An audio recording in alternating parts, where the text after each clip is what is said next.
গ্রীষ্মকালে পেঁয়াজটা করে খরচ খরচা কম হয়। 1 কেজি বীজ সরকার যদি দেয় আমাদের 1 বিঘা হয়ে যায়।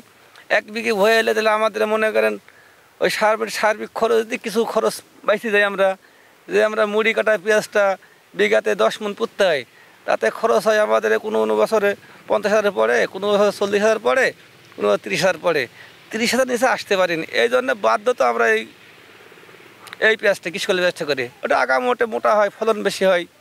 যদি গ্রীষ্মকালে পেঁয়াজ যদি আমাদের যদি রাখার ব্যবস্থা করি, যদি সেরকম যদি সরকার সহযোগিতা করে, তাহলে আমরা এটিতে মানে কিছুটা লাভ বেশি পাওয়া যাবে। পেঁয়াজটাকে পাকিয়ে তুলতে পারবো, তুলি ঘরে রাখার একটা ব্যবস্থা করি, আমি আস্তে আস্তে বেচতে পারবো।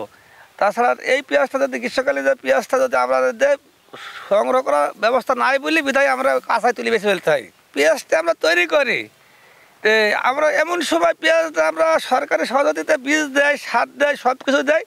এমন একটা সময় আসবে আমাদের গ্রীষ্মকালে পেঁয়াজটা যে উঠবে ওই টাইমে এলসি নিয়ে এসে ভরি দেয়। সেখানে আমরা তো সেখানে পেঁয়াজটা বেচতে পারি না। সেখানে গতবার আমরা ব্যাপক টাকা লস খাইছি। এই লসের হার আমরা এখন বলতে একটা বছরের ভিতরে সামনে আগামীতে কি আসবে না আসবে এটা আমরা বলতে পারবো না।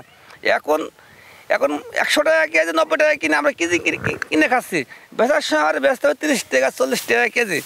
আমাদের দেখেন যে কীটনাশকের যে দাম, লেবারের দাম, জমি যে বছরের একটা যে খরচ, সেই খরচের দাম, সেচের দাম সব মিলাই আমাদের অনেক টাকা লস হয়। আমরা যদি 50-এর নিচে কোনো ফসল বেশি আমাদের লস হয় বর্তমানে। এখন যে মূল্য দিয়ে আমরা নির্ধারিত করে দিক, এই টাকা খরচ করে এই পরিমাণ আসবে, এই টাকা আমরা 10 টাকা লাভ দিয়ে নিয়ে নেবো।